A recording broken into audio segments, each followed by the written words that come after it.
Good morning student. मेरा नाम स्मृति Yadav ma'am और मैं आज आपके सामने आपका 9th क्लास का हिंदी का जो कि आपका स्पर्श का चैप्टर है एवरेस्ट मेरी शिखर यात्रा, मैं इसको लेकर आई हूँ। एवरेस्ट मेरी शिखर यात्रा ये हमारा बचेंद्री पाल द्वारा लिखा गया है। तो यहाँ पर आपने जो देख रहे हैं, यहाँ पर बचेंद्री पाल का सारा जीवन परिचय लिखा है, उनका जन्म, उनकी मृत्यु, उनका जो हुआ, उन्होंने जो किया, कैसे वो एवरेस्ट पर पहुंची, ये सारा सब कुछ यहाँ पर आपको दिया गया है। तो यहाँ पर आपको बचेंद्री पाल की जितनी भी इंफॉर्मेशन है उसको आपको बहुत ही अच्छे तरीके से यहाँ पर आपको पढ़ना होगा, क्योंकि बचेंद्री पाल ही वो वही हैं जो भारत की पहली महिला जो एवरेस्ट की चोटी पर पहुंची थी। तो यहाँ पर आपको बचेंद्री, आपने जैसा ये पिक भी देख रहे हैं, यही बचेंद्री पाल हैं। अगर बाई चांस आपको आपके प्रश्न के उत्तर में एमसीक्यू में बचेंद्री पाल का जन्म, मृत्यु, उनका जो कि एवरेस्ट पर पहुंची थी, तो स्टार्टिंग से एंड तक का जो भी कुछ है इसमें दिया है, आपको उसको इसी में आप देख लेना।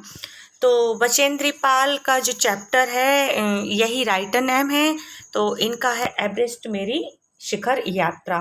तो इस चैप्टर में इनका जो यात्रा का, जैसे कि चैप्टर से ही समझ में आता है, यात्रा का रोमांचकारी वर्णन किया गया है कि कितनी सारी कठिनाई, ऐसा तो है नहीं कि बस देखा और ऊपर चढ़ गई, बहुत सारी कठिनाइयों का उनको सामना करना पड़ा था। तो यहाँ पर कितनी प्रकार, किस तरह से कठिनाई आती हैं और उन कठिनाइयों का सामना वो किस तरीके से करती हैं, और इनके साथ कौन कौन एवरेस्ट की चढ़ाई के लिए इनके साथ जाता है, उन सबके नाम भी इस चैप्टर में बताए जाएंगे। तो हम स्टार्ट करते हैं हमारा एवरेस्ट मेरी शिखर यात्रा। तो यहाँ पर हम स्टार्टिंग करते हैं सन 7 मार्च।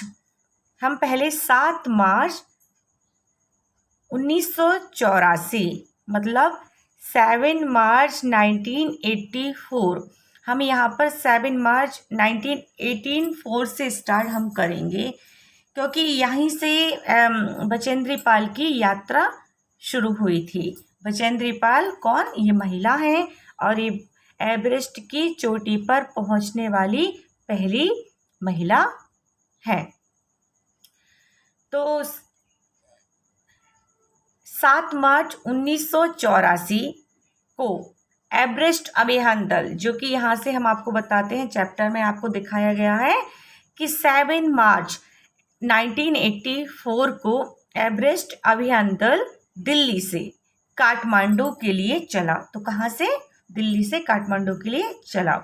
उनसे पहले हिमपात के रास्ते को साफ करके बेस कैंप बनाने के लिए एक अग्रिम दल रवाना हो चुका था। यहाँ पर बताया गया है कि इनके पहले पहुंचने से एक बेस कैंप बनाने के लिए पहले बेस कैंप बनाया जाता है, तो एक अग्रिम दल पहले ही पहुंच चुका था, रवाना हो चुका था। लेखिका ने नमचे बाजार पहुंचकर एवरेस्ट को निहारा, मतलब देखा। कौन से बाजार में? नमचे बाजार। इस स्थान को हम सागर माथा भी कहते हैं, और जो इस स्थान को हम क्या बोलेंगे? सागर माथा। अधिकतर शेरपा यहीं रहते हैं। लेखिका ने, शेरपा आपको जितनी भी मीनिंग है आपको शब्दार्थ में पीछे दिए रहेंगी और मैं भी आपको समझा दूंगी। लेखिका ने एवरेस्ट पर एक बड़ा भारी बर्फ का फूल देखा।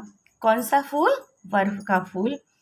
पता चला कि जब पर्वत शिखर पर, ये फूल कैसे बनता है उसने पता किया कि जब पर्वत शिखर पर 150 किलोमीटर से अधिक की गति से हवाएं चलती हैं, तो सूखी जो बर्फ के उड़ने से यह फूल सा बन जाता है। हवा से, बर्फ का सूखा हवा का ढेर से बर्फ का यह ध्वज, मतलब झंडा, 10 किलोमीटर से भी लंबा हो सकता है। यहाँ पर ये बात क्लियर होती है। फिर होता है, शिखर पर चढ़ने वालों को इन चुनौतियों का सामना करना पड़ता है। कोई भी चढ़ेगा, इन चुनौतियों का सामना तो करना ही पड़ेगा। लेखिका को डर लगा, किंतु वह यह चुनौती का सामना करना चाहती थी। यहाँ पर मैं आपको अपनी लैंग्वेज में समझा रही हूँ, क्योंकि आपकी चैप्टर में जो है लैंग्वेज वो थोड़ी सी टफ है। मैं आपको इजी करके यहाँ पर समझा रही हूँ। तो आपको इतना तो समझ में आ गया होगा कि यहाँ पर क्या बताया गया है।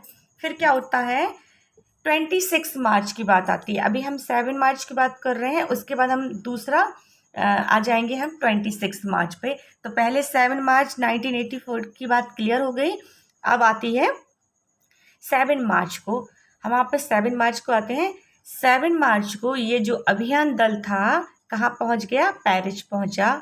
तो एक समाचार मिला, समाचार मतलब एक न्यूज़ मिली कि एक खुम्बू हिमपात, हिमपात मतलब बर्फ का गिरना, खुम्बू हिमपात पर जाने वाले 16 शेरपा कुलियों में से जो बर्फ खिस सकती है ना, वो तो आपको पता है कैसे बर्फ खिस सकती है, आपने कई बार टीवी में भी देखा होगा। बर्फ खिसकने के कारण एक शेरपा की मौत हो गई और 4 घायल हो गए।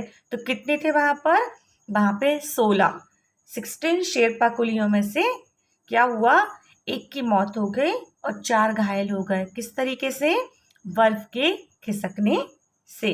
यहाँ पर यह हादसा हो गया। कहाँ पर, पेरिस में जाकर ये समाचार मिला। फिर अभियान दल के जो नेता थे, तो अभियान दल के नेता कौन थे, कर्नल खुल्लर। इनका नाम आपको बहुत ही अच्छे तरीके से याद रखना है। तो नेता कर्नल खुल्लर ने बताया, एवरेस्ट जैसे महान अभियान में खतरे और मृत्यु को सहज रूप से स्वीकार करना पड़ता है। यहाँ पर ऐसा उन्होंने बताया। तभी उपनेता, वहाँ पर एक और है नेता, उपनेता। उपनेता प्रेमचंद ने आकर बताया कि खुम्बू हिमपात का रास्ता साफ कर दिया गया है। रास्ते में पुल, रस्सियाँ और झंडियाँ भी लगा दी गई हैं। यदि बोलता है वो ऐसा इसलिए लगा दी गई हैं, यदि हिमपात होता रहा तो हमें दोबारा काम भी करना पड़ सकता है।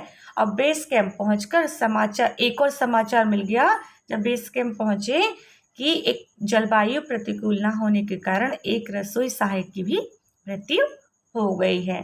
यहाँ पर उन्होंने बताया है रास्ते में पुल और रस्सियां तथा झंडियां लगा दी गई हैं। ये चिन्ह के लिए लगा दी गई हैं कि ये रास्ता है, क्योंकि हिमपात से रास्ता बंद हो जाता है, इनके सहारे वो रास्ता दिख सकता है। फिर क्या होता है, हम वहाँ पर यहाँ तक हो जाती है कि पहले 16 शेरपा में से एक की मृत्यु, 4 घायल हो जाते हैं। फिर आगे बेस कैंप में पेरिस में पता चलता है, बेस कैंप में आके पता चलता है कि एक रसोई सहायक की भी मृत्यु हो गई है। इसके बाद हम आते हैं, लेखिका ने एवरेस्ट को पहली बार इतनी निकट से देखा क्योंकि बेस कैंप तक पहुंच गई है। उसने पहाड़ियों से घिरी टेढ़ी मेढ़ी बर्फीली नदी को भी देखा या निहारा। उससे पता चला कि हिमपात के कारण कभी कभी बर्फ की चट्टान तत्काल गिर जाया करती है और धरती में दरार पड़ जाती है। उससे यह भी पता चला कि पूरी यात्रा में हिमपात मतलब हिम का गिरना रोज ही उसे तथा अन्य 1 दर्जन आरोहियों को छूता रहेगा। यह आरोही मतलब आरोही ऊपर पहाड़ ऊपर चढ़ने वाले को हम आरोही बोलते हैं और नीचे उतरने वाले को हम अवरोही कहते हैं। एक चीज़ आपको याद रखनी चाहिए, जो चीज़ अभी हमने बताई है उसको आपको बहुत ही ध्यान से सुनना है, वरना आपको ये चैप्टर समझ में नहीं आएगा। एक और यहाँ पर आपने कर्नल खुल्लर का नाम आता है और यहाँ पर आपको प्रेमचंद का नाम भी आता है। अब यहाँ पर आपको डॉक्टर मीनू मेहता का भी नाम आएगा। डॉक्टर मीनू मेहता ने एल्युमिनियम की सीढ़ियाँ, लट्ठों और रस्सियों का उपयोग करना सिखाया और तीसरे दिन हिमपात से कैंप का सामान ढोकर चढ़ाई करने का भी उनको प्रयास कराया। लेखिका और रीता, एक और नाम आता है रीता, के साथ साथ ये दोनों थे। लेखिका और रीता ये दोनों साथ साथ थे। दोनों के पास वॉकी टॉकी था बात करने के लिए। वे हर कार्य की जानकारी बेस कैंप में कर्नल खुल्लर को दे रहे थे। अब आता है 29 अप्रैल को अंगदोरजी, नाम है अंगदोरजी, लोपसांग और गगन विस्सा साउथ पोल पहुंच गए। तो आपको अभी हमने इतना समझाया है कि हमें स्टार्टिंग 7 मार्च 1984 से बात होती है यहाँ पर स्टार्ट। उसके बाद हम 7 मार्च के बाद हम 26 मार्च पर पहुँचे। उसके बाद हम 29 अप्रैल में पहुँचे। यहाँ पर बहुत सारे नाम आए हैं। उन नाम को आपको बहुत अच्छे तरीके से याद करना है। सबसे पहले आपको कौन से कैंप में पहुँचे वो आपको याद रखना है। कितने शोरपा कुलियों में से कितनी की मौत हो गई, कितने घायल हो गए, ये आपको याद रखना है। रसोई सहायक की मृत्यु कैसे हुई, ये आपको याद रखना है। नेता कौन है, उपनेता कौन है, ये आपको याद रखना होगा। तो मुझे ऐसा लगता है कि आप लोग को इतना समझ में आ गया होगा। इसको पूरा एक साथ नहीं समझा सकते हैं क्योंकि ये थोड़ा सा टफ है, इसलिए आज मैं इतना ही समझाऊंगी। नेक्स्ट वीडियो में फिर से आपको इसके आगे का लेकर आऊँगी। आज के लिए इतना ही। Thank you.